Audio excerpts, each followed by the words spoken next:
Hello, NQ Jazz fans, and welcome to the second edition of the NQ Jazz podcast. This week featuring my interview with the incredible guitarist Ant Law. Ant was due to be playing at the Whiskey Jar a few weeks ago with his incredible quintet. Unfortunately, they were the first band to fall foul of cancellations due to the COVID outbreak. So we were absolutely heartbroken about that, but we were very, very grateful to Ant for joining us today for the interview. If you're in a position to do so, please go and check out his albums online and buy something. Obviously, this is a very difficult time for artists, and everyone would greatly appreciate your support in buying some fantastic music online and entertaining yourself during lockdown. We have our live programme launching this week, which is incredibly exciting, featuring a performance from Elliot Galvin, a performance from Finney Behrman and Tom Corley, and an improvised soundtrack to Buster Keaton's One Week by the incredible Adam Fairhall.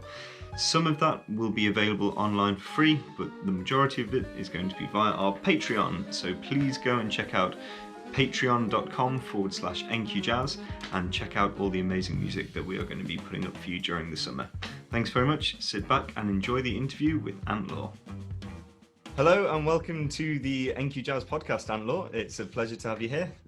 Obviously a shame that we're not actually sitting in the Whiskey Jar listening to a gig this evening rather than all locked in our houses. But how have you been enjoying lockdown so far?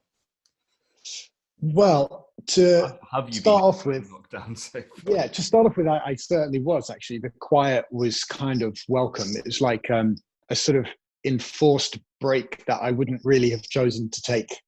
Yeah. And so settling into it, knowing I wasn't able to go and do loads of stuff, was actually quite nice. So it's just kind of relaxing. Had a couple of weeks off playing, which I don't remember the last time I've done that. It might be 10 years, I actually know it was when I was injured.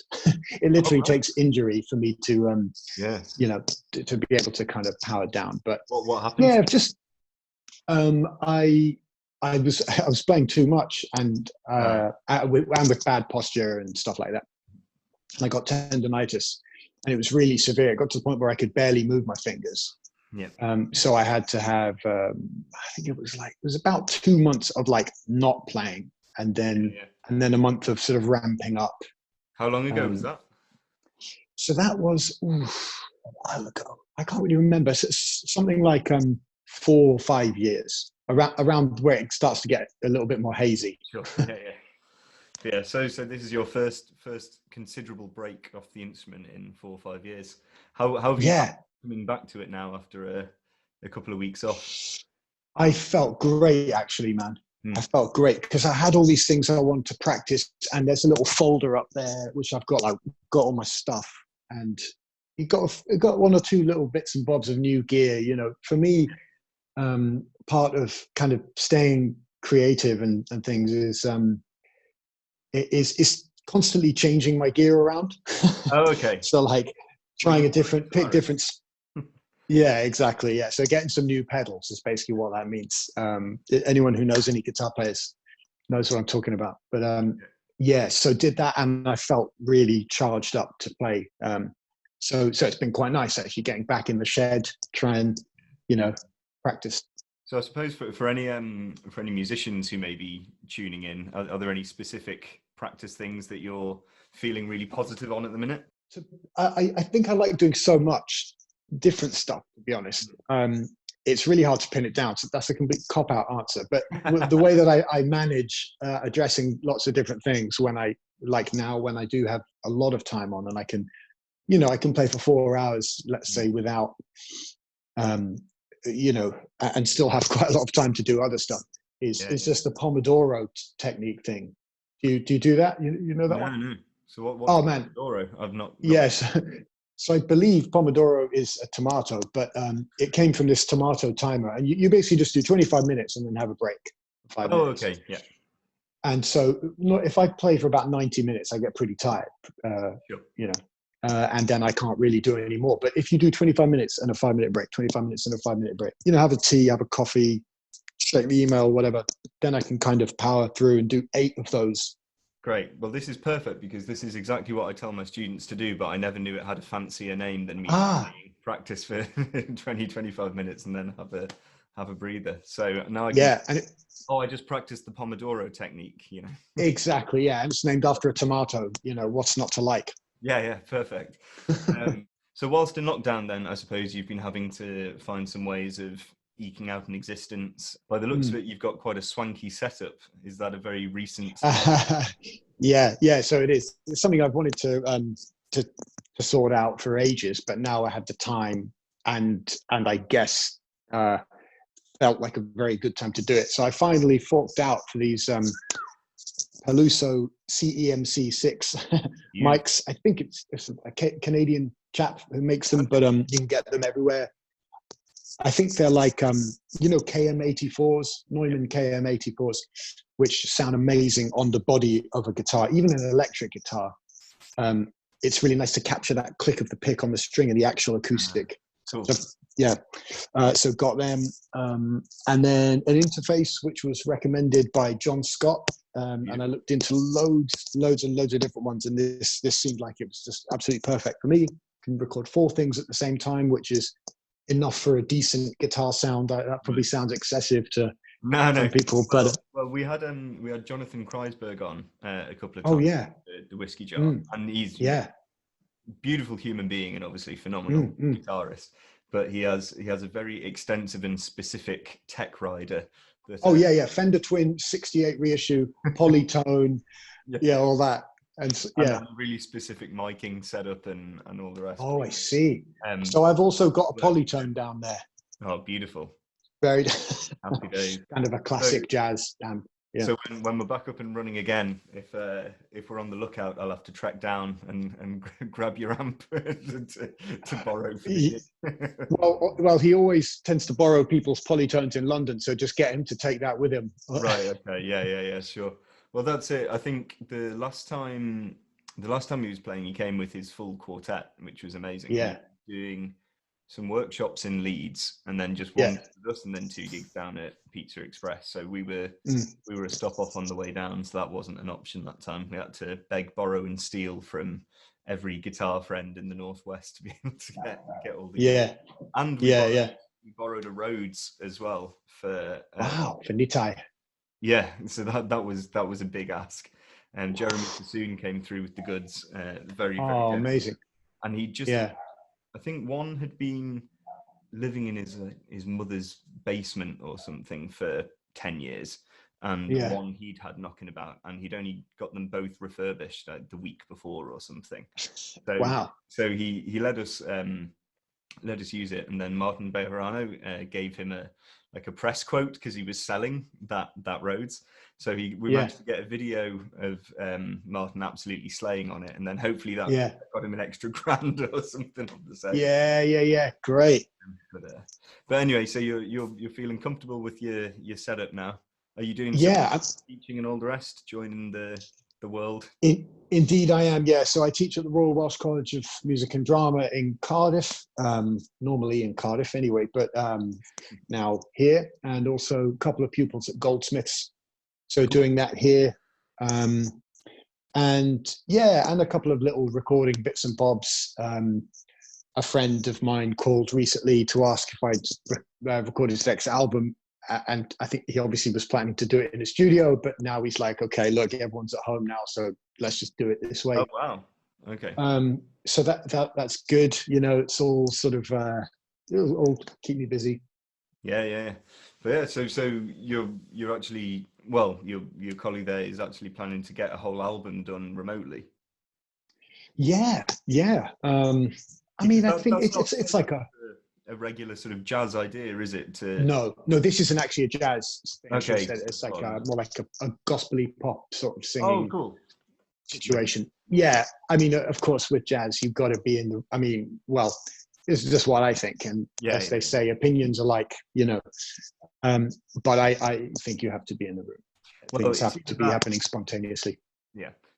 Until the end of lockdown, there's going to be like a weekly person bringing out an album to Abe's old backing tracks, just slaying in their front room the most musical, tasteless things stuck over. 1, 2, 1, 2. Yeah, exactly.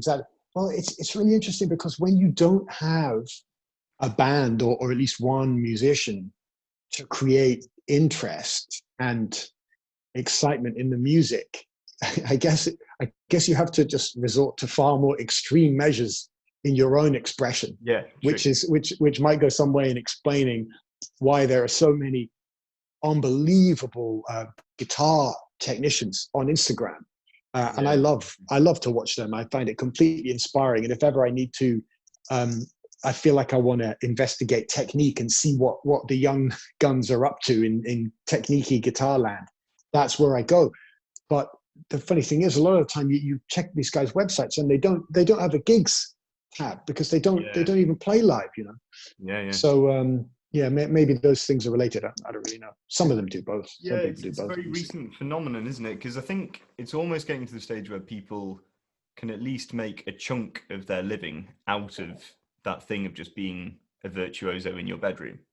Like, you don't necessarily have to gig. You can still manage to make some kind of income stream by just being, you know, a nerdy teenager who never went outside, you know, which is maybe great for maybe a sizable chunk of, especially guitarists, maybe. But, you know, there's definitely a good chunk of sax players that are the same on Instagram, you know. Are there lots of sax players who take the sax thing as more like a sport than an art? Oh, yeah. The sports jazz side of it is strong on Instagram. Would there be anyone who you could recommend I check out? Maybe you'd prefer not to say. Doing a massive disservice to people. But It'll sound maybe, like shade. Yeah, exactly. Yeah, I don't want to make anyone feel dreadful for their pouring their heart and soul into all their shedding. Someone was saying that about you, actually, mate, the other day. They went. The appalling lick machine that is Kyron viewing on Instagram. But no, I think the big thing is like the transcribing world is really strong of sax players on Instagram. You know, just shedding along with great recordings all the time, and some people are really prolific with that. And then it makes me feel exceptionally guilty every time I see, like, you know, on an almost daily basis, someone seems to have transcribed like a Brad Meldau solo on tenor, and then the next day they're, you know, doing a couple of choruses of Chris Potter or something. And I managed to walk outside yesterday and go to Sainsbury's and come back home. You know, that was the limit of my ambition yesterday. You know? Yeah. That's it. Well, we all love to run our own races, don't we? And it's not a race at all. But you know, what I think about those things, you more want to know, how did Brad get to being as amazing as he is? And same thing with Chris, and sort of try to find your own path like that, I guess. But yeah, obviously transcription is a huge part of that, developing language and facility and everything. Yeah. So to return to what we would have been, well, I suppose this is a bit of an exception, because your gig at the Whiskey Jar would have been a fortnight ago. Is that right? Or 3 weeks ago now, even? I have no idea what day it is. Something to do with Easter is going on. 3 weeks. Okay. So the rest of the podcast series that we're doing is basically the people that would have been playing that night at the Whiskey Jar. But as it's the Easter weekend, we were going to be having a break this Monday anyway. So this is a perfect opportunity to be able to get you on. But you would have been touring with your quintet, which is Ivo Neame, Tom Farmer, who else am I thinking of there? Mike Chillingworth. Of course, Chillingworth and Madron. Yeah. Fantastic. So, and you guys got 3 albums out already. Yeah. Is that right? Yeah. And the last one came out on Audition. Were any of the previous 2 on Audition, or was that a new song? No. So the first record was called Entanglement, and that was out on 33 Jazz. Cool. Second one was called Zero Sum World. That was out on Whirlwind. And then the last one, Life I Know, is on Edition. Yeah. And this next one, which I can now reveal, is called Sleeper Wakes. Just kind of signed off on that the last couple of days. That will be on Edition as well. Brilliant. Yeah. It worked really well with Edition, the last release. So I was pleased to be doing that again. Yeah. Dave Stapleton came. So for anyone who doesn't know me, who's watching, I'm doing a master's at the Royal Academy of Music at the moment, and Dave Stapleton came in and had a lovely chat to us all very recently, maybe only the week before the course had to move online and all of that. But it's incredible what he's achieved with that label, just through a very singular vision of what the music should be, what the priorities should be, and how to reach people and not just be the little enclosed jazz world. Yeah, You seem to yeah, do really remarkable things with that. indeed he has. Yeah, I think one of the key things is just being able to sort of be really reflective about how things look and how they sound and how they come across and how they're presented. I mean, the clues maybe in the name of a record label, like what does it look like? What's it labeled as? But yeah, it is quite amazing, because I remember when I released my first album, I wrote to Edition and about it, and I'm thinking this is it didn't feel like a long shot, But was But that then 2013 the first one? yeah, around then, yeah. It didn't feel like a long shot at all back then, but it was my debut, Yeah. So yeah, I think you're absolutely right. Edition is now, I mean, signing some of my favorite artists like Chris Potter, who are so well known as well. That's kind of currency in the music business, isn't it? So, and for a British label to be grabbing so many amazing American artists and European artists to come and choose a label based in the UK seems crazy. I wouldn't have thought that could be the case 10-15 years ago. Yeah, well, that's it. No one thinks it's possible, and then it happens. It's like, oh yeah, it is possible. Yeah, we should all feel yeah, we should feel empowered by that. Whatever we feel, can't even technically on the instrument, just go after it. Yeah, absolutely. I had an amazing story of that with Orrin Marshall recently, who was telling us about how he got into playing the tuba, which was, I think, he'd had like a couple of lessons with a trumpet teacher at his school, and he was enjoying playing the tuba, and then he went to see the LSO and was like, man. And so he went and, like, at the age of 15 or whatever, went and hassled the tuba player with the LSO, going like, I need to have lessons with you, I need to be able to play like this. And then wow. So he went and had a lesson with the guy. The guy obviously said, you're pretty dreadful, you've had 2 lessons with a trumpet teacher. You've not got anything together. And Orrin was like, oh, but I really want to do this as a living. And he's like, well, you need to go away and do all this. So and then he came back, he shedded a load, and within 2 years he was depping gigs to Orrin, which is just mentally mind-blowing. And Orrin was saying, you just have to believe that the unattainable is perfectly achievable, and then set about just doing it. And then by the age of 21, I think he was offered the principal chair with the LSO after he'd my gosh, touring with them and all this. And by then he'd started getting into improvised music, so he just said, nah, you're fine. That's insane. It might even have been 19, actually. I think it was 19 that he was. Yeah, too young to be that amazing and having those opportunities, one would think. Yeah, absolutely. Yeah. Wow, that's inspiring. Yeah, just do it. Yeah, it's what you can do. Knuckle down. 2 years. Oh my God, man! It takes me 2 years to learn like the bridge of like conception. You're chatting to someone who, at the age of 30, has finally decided to study jazz. Yeah. Oh gosh. Yeah. It's kind of slow burn. Yeah, and it's that thing. It's like a mirage. You can never complete it. You just you just carry on going. Yeah. Dehydrated and burning. Exactly. Until you die. Yeah. Oh, fantastic. So tell me a bit more about the new album. Was there any particular idea behind it?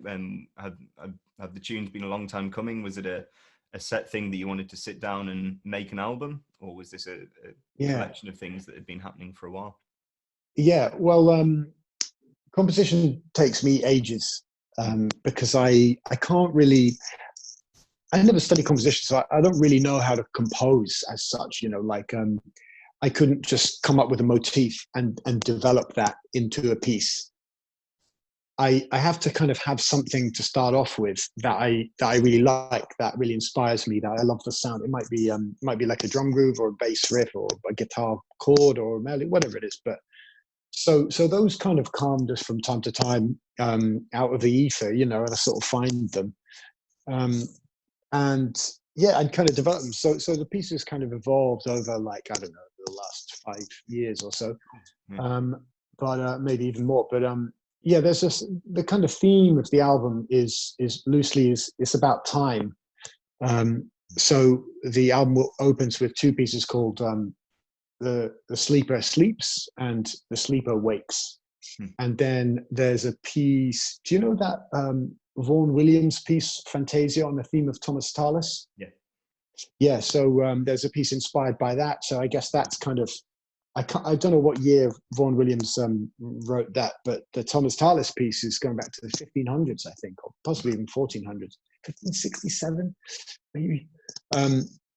So that it's nice to sort of address things that go that far back.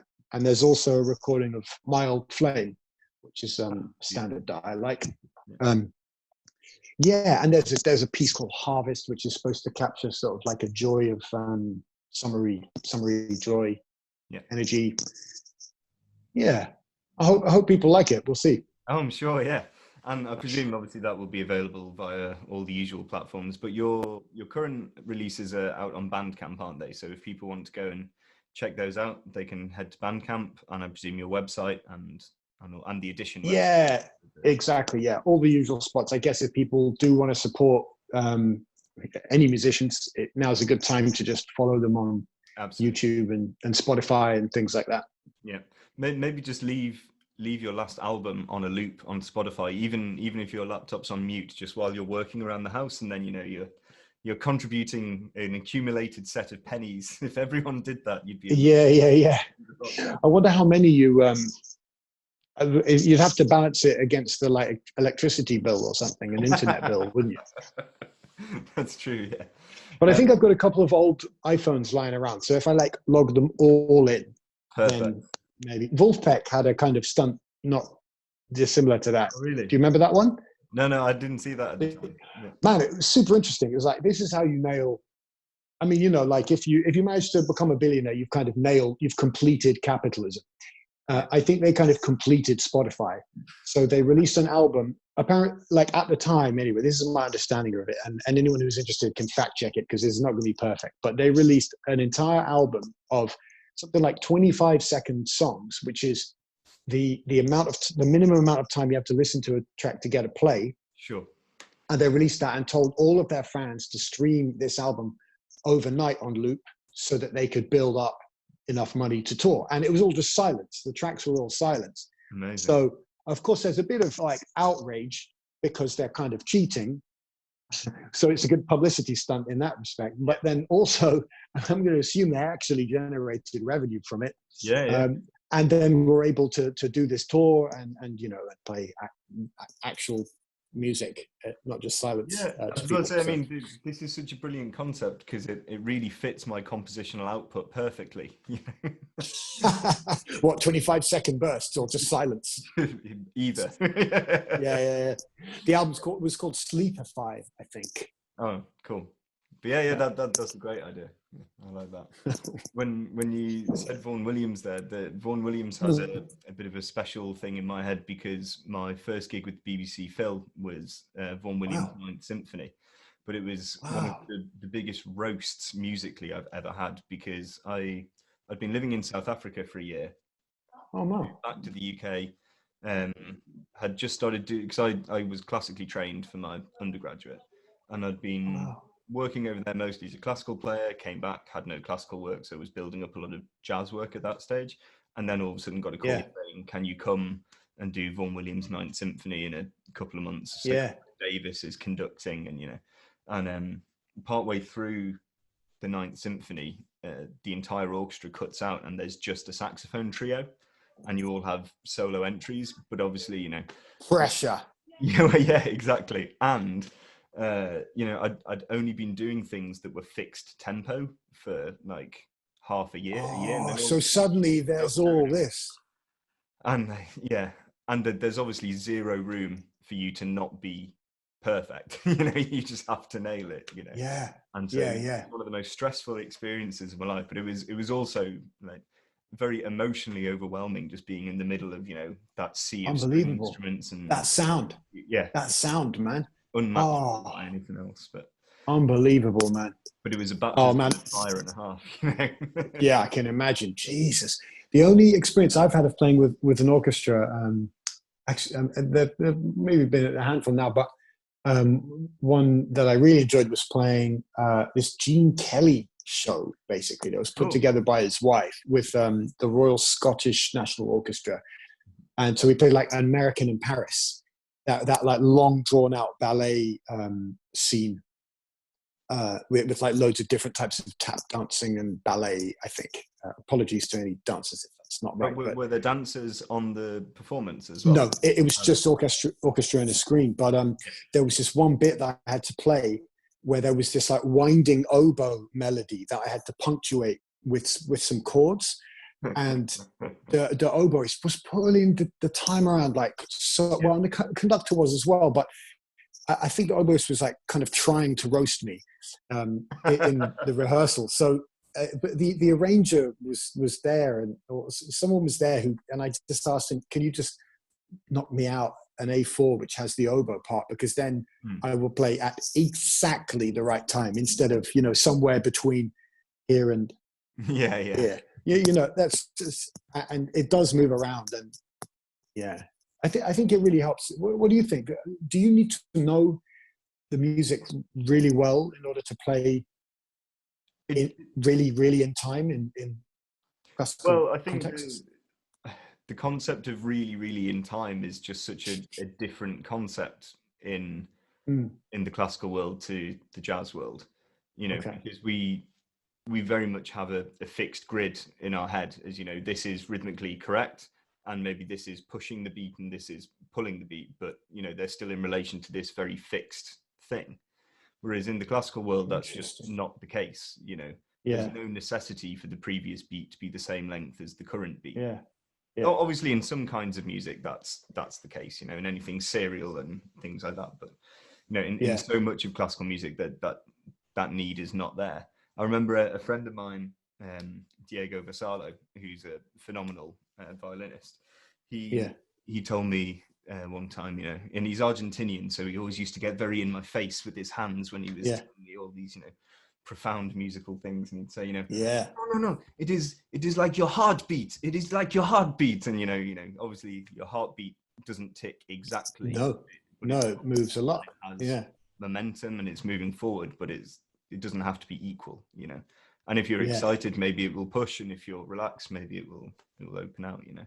Yeah. So yeah, Yeah. you just have to have a totally different mindset.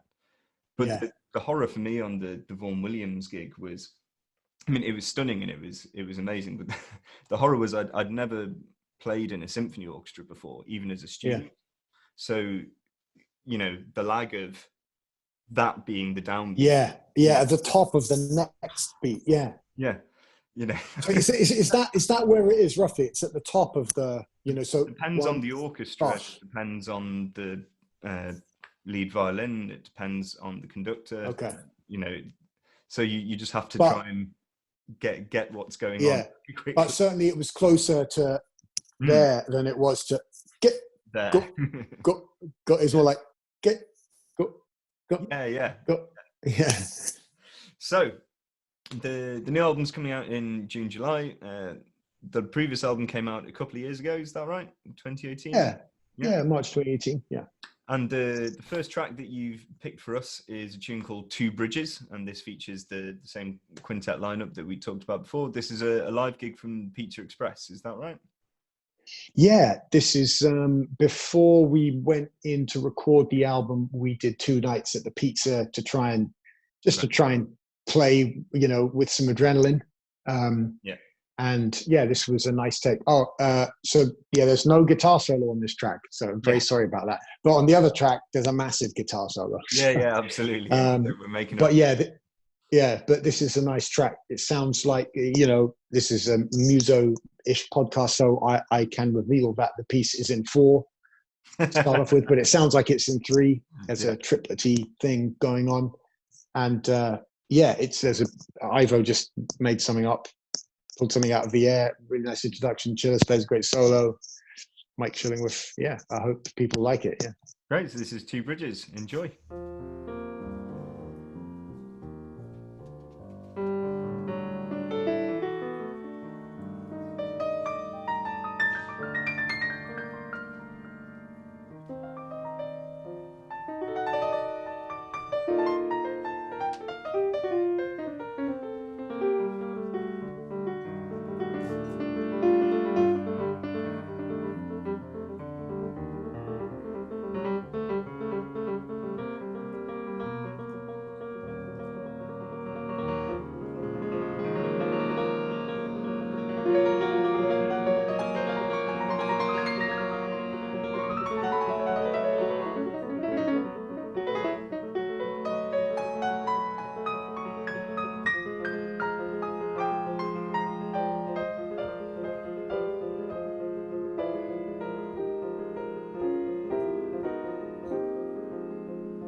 So that was Two Bridges, absolutely stunning playing from everyone there. So I was having a listen this week. I thought I should check out the competition. I've been obviously listening to Rob Cope's The Jazz podcast for, Yeah, for a couple of years or so, and doing. yeah, me too. Last week they had Dave Douglas on, or this week just been, which was a bit of a coup, and Yeah, really really great interview. I should also give out an honourable mention to Hugh Williams' podcast, is great as well. Improvised Music Agenda. So yeah. people should obviously listen to ours first, but then they can also go and check those out if they want their fill of jazz interviews. Man, sorry to just butt in, but do you know what his middle name is? V. Vaughan. Vaughan. You just love everything to do with Vaughan Williams, man. But anyway, I had no idea. Neither had I. And then we were playing it one time, and then he was like, "Yeah, by the way, my name's Vaughan Williams." Killer. Well, I mean, I genuinely thought it was going to be like one of those Homer Simpson things where his middle name was V. Because Homer J. Simpson, and it's actually just his middle like name is J. So I just assumed it must be V. Yeah, totally. Or like the third, or some kind of just that. Yeah. But the thing is, like, if your name is Hugh Williams and you're Welsh, you are screwed unless you have something else to distinguish yourself, aren't you? I'll take your word for it. Yeah. I get this Williams and maybe like Jones as well. Yeah, I mean, I'm a fairly big rugby head, and I remember at some point during my youth there was a club team that had 14 either Williams or Joneses on the team. So the commentary was obviously just ludicrous. Yeah. Yeah. You have to. That's what the numbers are for. Maybe exactly. They had to resort to that. And it's 14 to 13 to 12. Oh, through to 9. It's not. Yeah. It's not gripping audio, is it? But man, you were saying so podcasts. Yeah, there's the jazz podcast. There are a few now that I recommend to my pupils and stuff at the Royal Welsh College, particularly if people are starting to get curious about like the non-musical side of things. There was that one, I'd Hit That, which was great. Loads of drummers. There's also the Trap Set, which is a drummer's one, and The Third Story by Leo Sidran. And if you type in an artist that you really like in the podcast app or something, you'll probably find that one or two instances where they've casted pod. So, definitely. But the one of the things that came up in the Dave Douglas one that I was enjoying was he talked quite freely about about everything, but when he was younger, up until maybe mid-20s, doing lots of function work and teaching and all the other side of things, that I think a lot of artists, shy away from acknowledging that those things ever exist in their lives. But interesting. Everyone finds their own way of making a living and either being a man. Let me stop you there. Not everyone has to make a living, but some people, just don't have to earn. This much. Maybe their living arrangement is different. That's the whole thing. And a lot of the time, you'll find it's those people who are the people who are prone to being a little bit snooty. Yeah, that's very true. Absolutely. But one thing that some people are very good at finding a way of balancing their artistic side with work that's still very musically fulfilling. And I know that you do a lot of shows. Or you dep on a fair number of shows, or maybe it's just one show that you've consistently depped on for the last few years. But how do you manage that alongside of your creative output and playing in other people's bands, writing your own music, and then going and doing the show thing as well? Yeah, it's a good question. So like over the years, I've depped on Thriller Live, Lion King, Jersey Boys, and Billy Elliot, and now the only one of them that's still running is Lion King. And this is kind of matched maybe my focus as things have become. I've been able to make the more artistic side of things. I mean, it's taken about 10 years of living in London, but to make that kind of work for me a little bit more and maybe a little bit more part of my income. So now there's just Lion King. I never particularly was interested in musical theatre. I mean, like when I was young, I went with my parents to watch Jesus Christ Superstar and like loved it.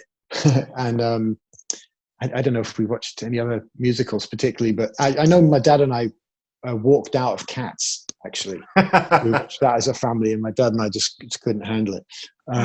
But yeah, with the shows, in my very limited experience, like, you know, friends of mine have been depping on, 10 or more at any given time. So, you know, I'm by no means an authority on it, but I guess, you know, having done 4 and having hung out with those people who've done those, you know, who've done 10 or 12 at a time, and who now are the shareholders, you know, I know a little bit about it. And I mean, the main time when you actually have to do any work is when you're learning a show, when you basically have to learn something so well that you can follow a conductor rather than looking at the music, or where you can just concentrate on placing something with whatever you should be placing it with. So in Thriller and Don't Stop Till You Get Enough, there's this bottle top thing that's kind of the most important, in my opinion, and that song is kind of the most important thing, played by the Perks. So you try and like lock in with that. So you just need to know the actual sort of musical content so well that you've got the headroom to observe what's going on around you musically and do that. So it maybe takes like a couple of months of like quite intense prep, but then you just rock up to the theater. You know, in my case, I make sure I'm sober and caffeinated and just try and, you know, try not to basically. But yeah, and then when that's happening, it was kind of don't want to say it, but it's kind of like easy money in a way. You know, and it's fun. It's really fun, man. I mean, depending on what it is, but yeah. Well, that's like saying some people, you know, maybe their thing is like library music, where, you know, they're still writing something and they're just recording from home, and maybe if they're a bit of a multi-instrumentalist or whatever, and they're still actually, they're having a musical output that pays like a lot better than them going and doing, you know, a gig at a club somewhere. For some people, their entire aim in life as a musician could be play on the West End. You know, from the age of like 10, they pick up their instrument, and it's like, I've met people like that. It's crazy. I know, but they probably think, you know, there's like one of the musicians I play with up here who's phenomenal is a pianist called Misha Gray. And he's a full-time medical doctor, but he's like McCoy Tyner reborn. You know, he's absolutely ridiculous. And I think from you know, from that perspective, then it's a bit like, you know, oh, I can just rock up and have a bit of fun doing this killing jazz gig, but, you know, I'm going to go and actually do the thing that I think's important, not your thing that you think's important, you know? And so that thing of like, you know, some people just absolutely love the musical theatre thing, and that's cool. That's insane. Wow, good for them, man. If only, I wish the same was true for me. Existence would be so simple. You have a gig and that's it. You never need to worry about the next gig because you have your gig for life, you know? Yeah, exactly. I mean, in the case of like Lion King, that's been there for, they had the 20-year anniversary. I think it was 20 or more maybe, like last year or something. Yeah, absolutely mad. I had a lesson with, do you know Johannes Wiedemuller? He's a bass player. He plays in the Kenny Vanner trio with Ari Honeck. Yeah. And they I think they carved out a lot of kind of rhythmic language, you know, like they're quite deep, superimposing fake feels over things. Anyway, he told me, I asked him some of the questions about balancing, you know, like, is it okay to play at a wedding gig or whatever, you know? And he told me that he depped on Titanic on Broadway when he first moved to New York. Wow. So apparently Titanic was a show. And also, second anecdote relating back to that was Kenny Garrett told me he depped on shows before Miles called him. So, and Kenny told me this himself. So, you know, if it's okay for him, it's okay for me. Oh, and it's okay for you and whoever's listening. And if it's okay for Dave Douglas to go and do function bands and, you know, play soul-destroying wedding gigs, then it's okay. Exactly. The shows are great, man. I mean, you learn so much from all these different musical experiences. Like playing the same thing over and over again with different people, and hearing how different people around you play, like how different, you know, how like 20 different bass players play like the same groove, and then how 20 different bass players play the same groove with 20 different drummers. You know, all those different combinations, and some of which suck, and some of which are like the best in the world. And then you realize how important, like, you know, with bass and drums, for example, like the product that can be sort of greater than the sum of the parts, you know. Yeah. Well, so speaking of the finer nuances of rhythm and all of that, and drum and bass and all of that, you've got two trios that you work with fairly extensively, maybe more than more than two, but the two that I have been a bit interested in. I know what one of them is. I'm not sure what the second one's going to be. So yeah, tell me. Oh, okay. Well, so first of all, HLK, trio HLK with Rich Cass and Richard Harold. Yeah. And you've also been touring and recording possibly, or doing some gigs with Dame Evelyn Glennie, which must be quite a different musical experience to have someone from an entirely different background in a more open format, you know.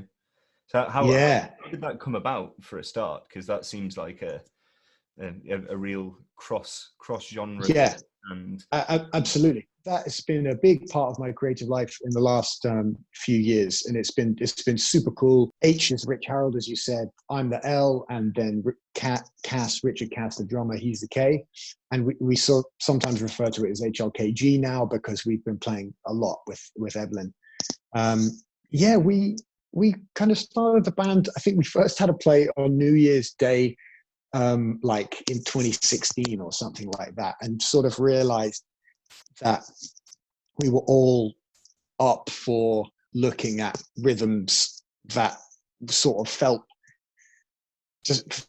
quite different to other things. It wasn't that they felt harder. It was just that they were just quite unusual, or there would be an entire page of music where the solo form where every bar is in a different time signature. And you know, it wasn't that, oh, that's really hard or whatever, because you normally just actually omit the time signature. You would just learn it as music. Yeah. And it's been amazing when I think back to looking at some of the pieces back then, like, you know, years ago, and how we play them now. Some of these really long forms that we've all got memorized, and the way we can interact so freely that it honestly feels almost like a 12 bar in F in 4 now, a medium, you know, swing or something.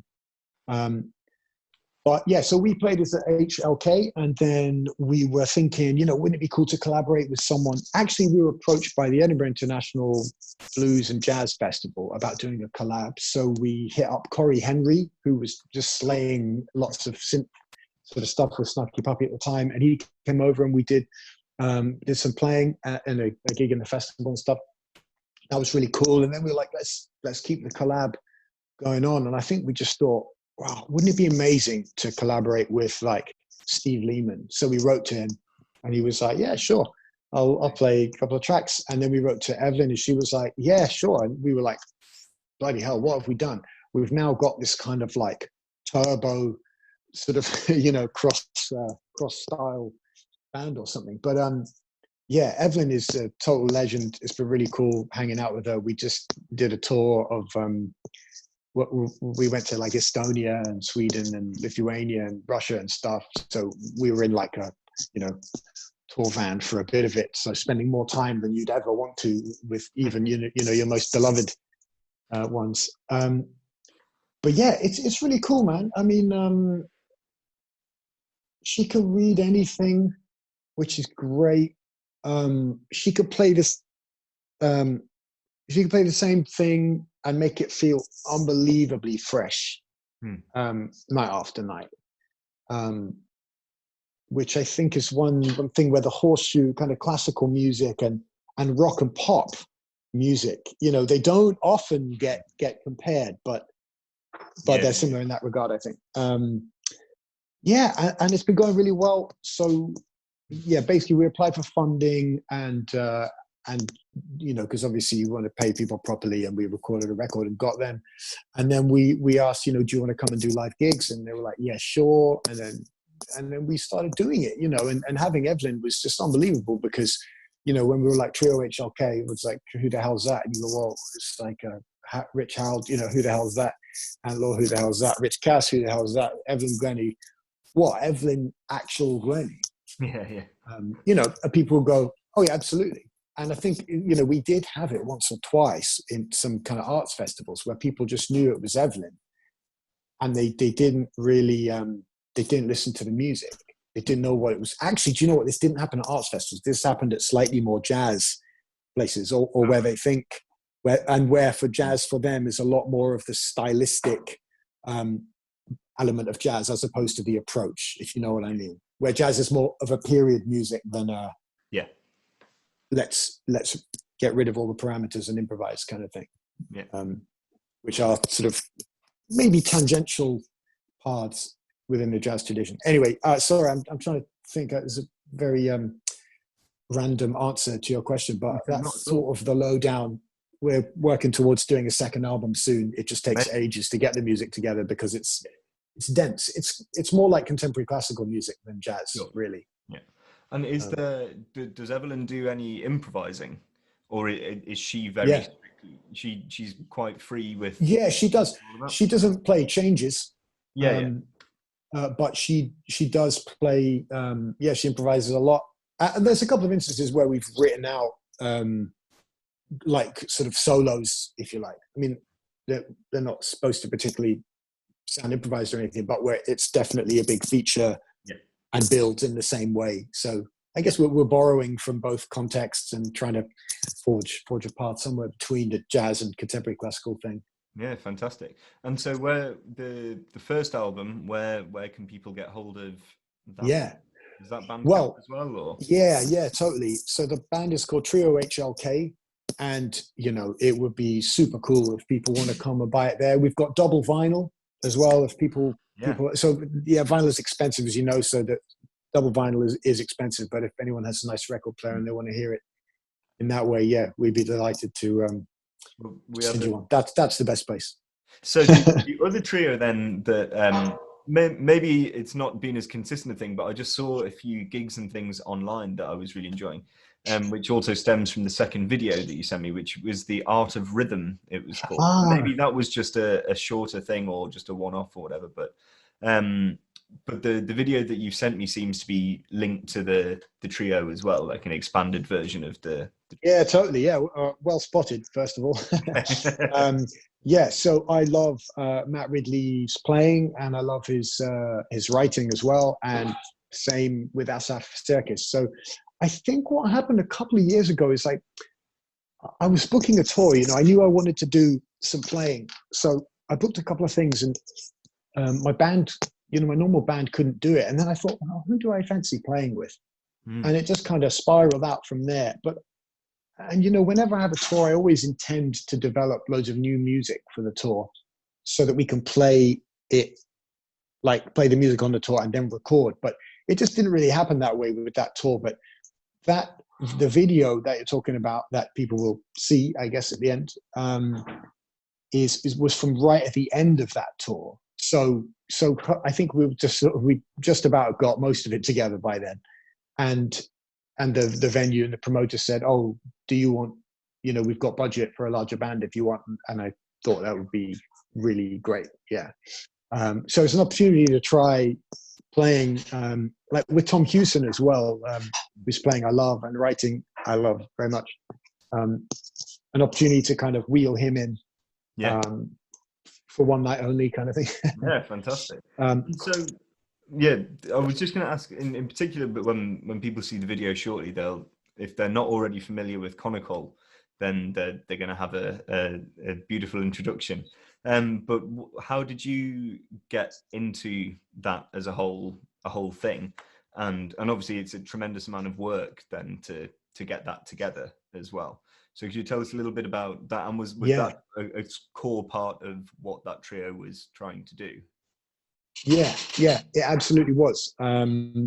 So I think I just heard some Indian music that was using Conical. It might have been Selva Ganesh Binay Akram, who's an amazing Kanjira player, or it might have been Shakti or remember Shakti, or it might have been the Grand Union Orchestra. But anyway, so I heard conical, and I Well, just thought, maybe just before you launch into yeah, how it made you feel, okay, could you explain what mm, conical is for anyone listening who's yeah, not familiar with conical? yeah, sure. So it's Asaf describes it as South Indian spoken percussion.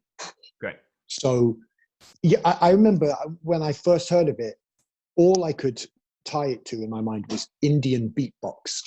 Yeah. Is what I thought it was, but it's far more than that. And it goes, the tradition really stretches back. And actually, a lot of the rhythms and the concepts that are utilized are, I mean, they're the most wonderful and complex I've ever heard about in any culture ever. Things like corvais, which are these kind of rhythms that shrink, and there's a kind of corvai that where the rhythm itself shrinks, but the subdivision expands, so it's kind of like expanding and contracting at the same time or something. It's these kind of things, and the tradition goes back millennia. I'm reliably informed. So yeah, South Indian spoken percussion. If you hear people saying like takadimi, takajuna, and those kind of syllables, then it's probably conical. I'm getting my very base level of conical at the moment from Barak Shmuel, not because he only knows bass, Great. but because that's all I'm ready for, at the moment. Yeah. It's incredible. Yeah. Yeah. Conical is for me. I'm no virtuoso. I don't really perform it ever. I just did a bit because Asaf is there so strong, and Asaf's kind of quite deep into that tradition now. Has been studying it and learning pieces for years. For me, it was a way of exploring certain rhythmic concepts. So, in Indian music, quintuplets are quite common. Mm-hmm. Now, I don't know about you, but I didn't really ever hear about them, and pretty much until I was like, I don't know, 25 or something. But I went to a tabla workshop, and there was like this 6-year-old girl, like clapping along and doing the conical and not really getting thrown by these quintuplets. So I'm not sure how accurate this is, but I'm going to assume that that's just how they address rhythm in India, and also septuplets, and then they got to 9 per beat as well. And Asaf told me they do 11, but that gets really, really quick. So the tempo has to be really slow. Sure. So actually the piece that you're going to hear was just a quintuplet kind of etude, where there's this groove which goes dim da dim dim da dim dim. So that's like 2 5s, and then you do 3 3s starting just after the 1. So dim da dim dim da dim taki taki taki dim da dim dim da dim. So that dim da dim thing is just the groove. 1 2 3 4 5 1 2 3 4 5 1 2 3 4 1 2 3 4. And it just gets you sort of taking responsibility for the time with one part of your body, and then doing things that go across the time, polyrhythms and cross rhythms and groupings and things. So that's kind of how I got into it. And then I was like, oh, what about a septuplet one? Is there a septuplet one? And then getting loads of exercises and that. But yeah, if you want to, anyone who's interested in rhythm, if you're not checking out conical or Indian music or studying it yet, then get on it soon. It's such a powerful way of doing it. For sure. And were you mostly self-taught with conical, or did you find someone to study with, or did you chat to Asaf a lot about it? How did you get it together? I had a couple of people to study with, and one of whom the most important was definitely Asaf. And I guess then I was like, oh, maybe we can play some of this together, because he from what I remember checking out his band, he didn't do loads of conical at the time, so it was like, let's see if we can implement this, smash this together with jazz and try to see what happens. Did the Art of Rhythm trio record at all? No, we didn't. You didn't do record. It was just true. You guys should. That stuff's amazing. Yeah, I would have loved to, man. It's just like, where'd you get the money? Like, not just money for a studio, but the money to actually just work on the music solidly for like a month together. You know what I mean? I would love to one day, maybe. Yeah, there's a special difficulty, isn't there, when something like conical, where it's like you say, a very long tradition that people spend their entire life studying, and then you come to it at whatever age, and you're sort of dipping your toe in, and you do a good bit of work, but like to put that down on record, you sort of want to feel like, no, I really need. Oh yeah, absolutely. And with conical, like when you hear people doing it well, it really sounds like an instrument. It's so percussive. Yeah. And when I do it, I actually struggle with the execution of it. It doesn't sound right when I can do the rhythms in time, to a certain extent. But yeah, the sound of it is not like, it takes ages to produce a nice tone on our instrument, and it's the same with that.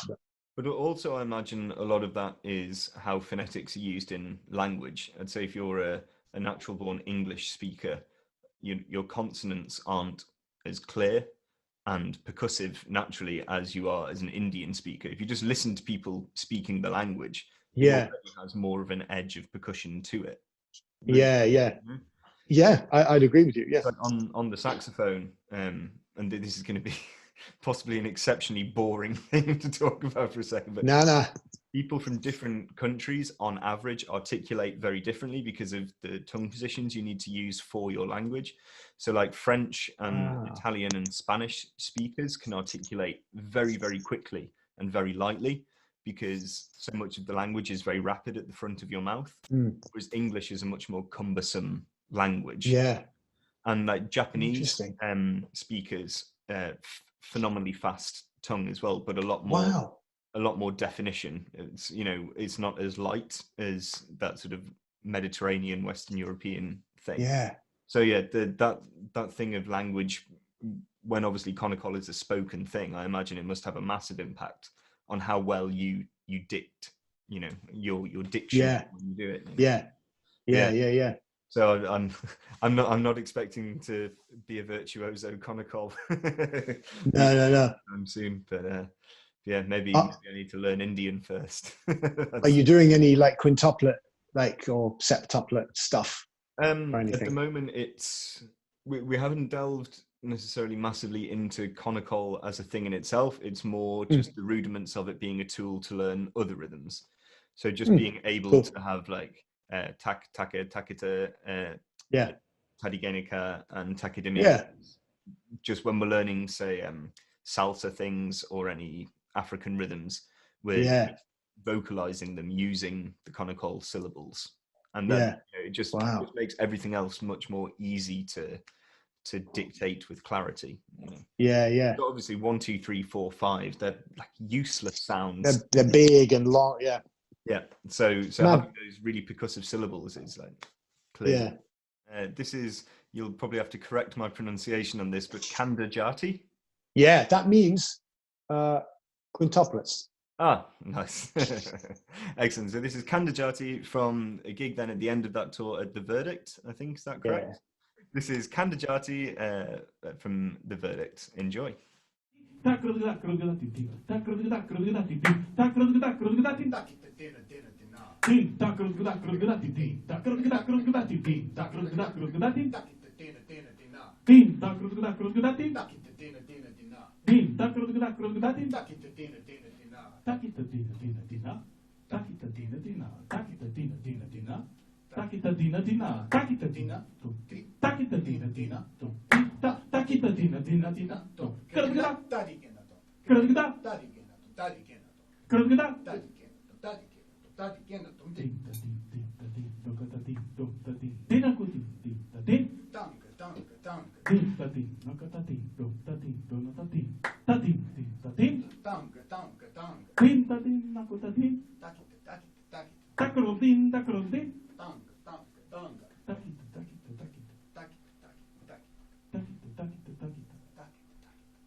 Takita dina dina, takita dina, tom ti, takita dina dina, tom ti, ta, takita dina dina dina, tom, karagada, tadigina to, karagada, tadigina to, tadigina to, karagada, karagada, karagada, karagada, ta.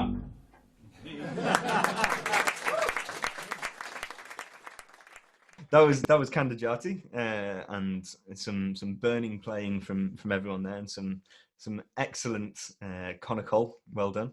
I saw you doing a lot of hand gestures with it as well.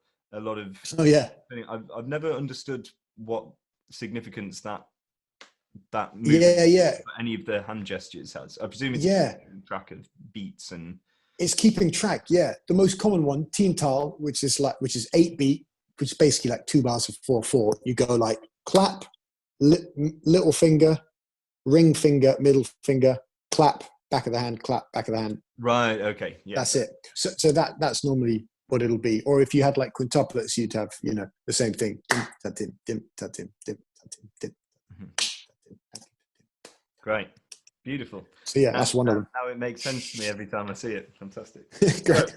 The last couple of things I wanted to ask you about. So your undergraduate studies, if I'm not wrong, I should say, up at Edinburgh. Is that wise? Yeah. Fantastic. And so part of our chat at the end of last week's podcast was things that inspire you outside of music. And I was saying that if I hadn't done music, I was going to go and do physics. That was going to be my other port of call. And quite a few friends, some people you'll know as well, up around Manchester, Anton Hunter and Johnny Hunter, both went and did physics, and took that quite far. I've got lots of physics friends who are also great musicians and vice versa. So, why did you choose the science route at that age rather than music?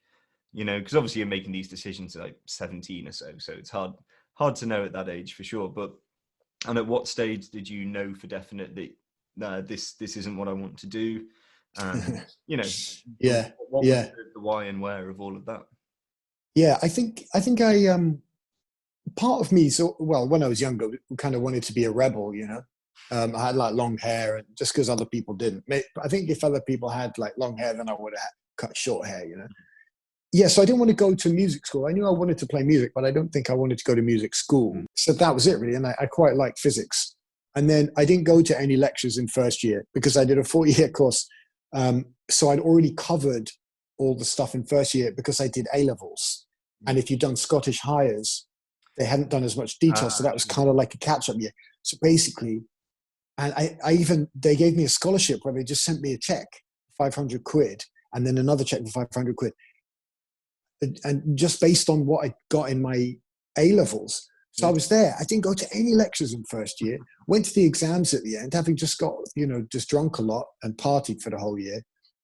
And that was first year. So first year was awesome.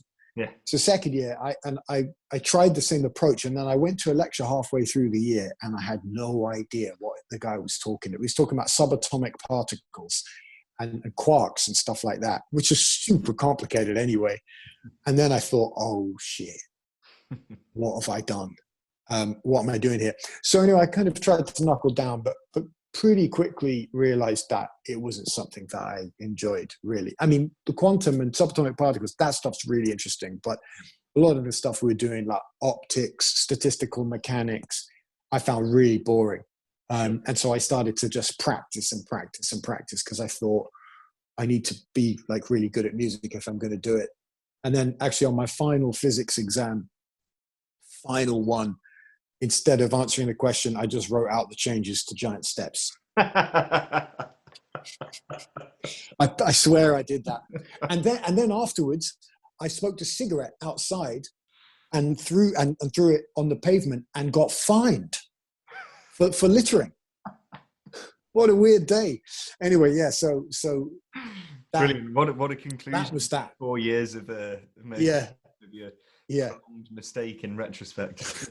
Yeah. What maybe would that be your advice to anyone who's a budding musician who wants to, really knuckle down, is go and do a degree where you're going to be so bored because you're not actually into it that you have no other option but to just shed and become really, really fucking great? Yeah, oh God, I wouldn't know where to start. But with giving advice, but when I've been asked to do it, one thing I've thought is like peer group and contacts, and who you're mates with and who you know and who knows you is really important. So think about where you actually want to live and try to study there. So if you can study something that you might want to actually do for a job, try and understand what doing the thing is for a job, which I didn't know. I didn't even know there were function bands until I played at a wedding, when I was like 22. I didn't know that you could do that. And it was amazing. So I was like, I can make a living from playing guitar. Done. This is one way of doing it. Brilliant. But yeah, so try to understand how you might be able to make a living. But I think when you're 18 or whatever, or you're too young, so maybe just go somewhere that you like. Yeah. And I was at Edinburgh, and Edinburgh is unbelievable, beautiful city. So yeah, Edinburgh's great. Just everyone go to Edinburgh. Just go to Edinburgh. Everyone. That's the advice. So at the age of 22, then I suppose you moved to London, did you then? Or did you stay in Edinburgh for a while? Or I stuck around for a couple of years doing, playing in kind of like covers and Ceilidh bands, Scottish weddings and stuff like that. And then moved down to London to seek my fortune. Because the jazz scene in Edinburgh was wicked. But there's just like a lot more here. And how did you find moving to the city without a network and without having studied and getting to know people through study? I hated it. I absolutely hated it. Yeah, because I don't know, man. Like I'm the sort of person that says like weird things from time to time, or like a bit of social anxiety and stuff. So I really, really hated that. But I think I just had the staying power. There wasn't any doubt, Sure. And part of it, like no one was giving me any gigs at all. So that's why I started the band. I didn't particularly want to be a band leader or composer or anything, but I thought this will help me achieve this, hopefully. But yeah, it was a real roast, man. And in London, man, there's so many unbelievable guitar players down here. Like I get inspired by them, like on a, sometimes like daily basis. There's a cat, Nick Costley White. He's bad. I love Alex Monk as well. I mean, there's so many. Sorry, I don't want to start listing them. I'll probably forget them, but forget someone. But yeah. So the move was hard, but it's work. Like anything good for you, it's painful to start off with. Yeah. Beautiful. That's a profound thing to. Beautiful. So my final quiz to you is: what's your top tip for surviving lockdown? Either staying sort of mentally or musically engaged and just coming out the other end without losing your head. Let me show you, man. Beautiful. Yeah. PlayStation 4. Fantastic. That was Riley's answer last week. Was it? I am not endorsed, but PlayStation, if you want to endorse me, Sierra Nevada, if you want to endorse me, I'm well. Or is it I endorse them? I don't know. Who cares? No, they need to endorse you. Yeah. Yeah. They need to be. Oh, okay. No. With every Sierra Nevada sold, you get an Ant Law album, and you get the money. I get a point. Exactly. Yeah. That's what. No, but in all seriousness, like, oh man, I don't know. Everyone's different, but I've tried to go for runs and stay chilled and stuff. But PlayStation is good because I sit in complete silence and it's quite fun. Yeah. Yes. Oh God, I got no idea. But good luck, everyone. Stay strong. Listen, Ant, thank you so much. It's been a pleasure having you on the podcast. We can't wait to have you down at the Whiskey Jar at some future when we can make it all happen again. Looking forward to it, man. I was so looking forward to the gig, so we'll have to make it happen. As will we. And yeah, everyone keep their eyes peeled for the new album coming out in the summer. We'll be giving that lots of social media love when it happens, so I'm sure you'll all see that. Go and buy some albums, go and check out old music, and we'll see you again soon. Take it easy. Good night. Cheers, guys. Hello again. I hope you enjoyed listening to Ant chatting about his life and music. Please go and check out his albums, go and get some if you can. Please keep your eyes peeled for his new release coming out in the summer on Edition. And if you can, please go and support us on Patreon and check out all the fantastic music we have coming up for you this week. Take care, and until next time, bye bye.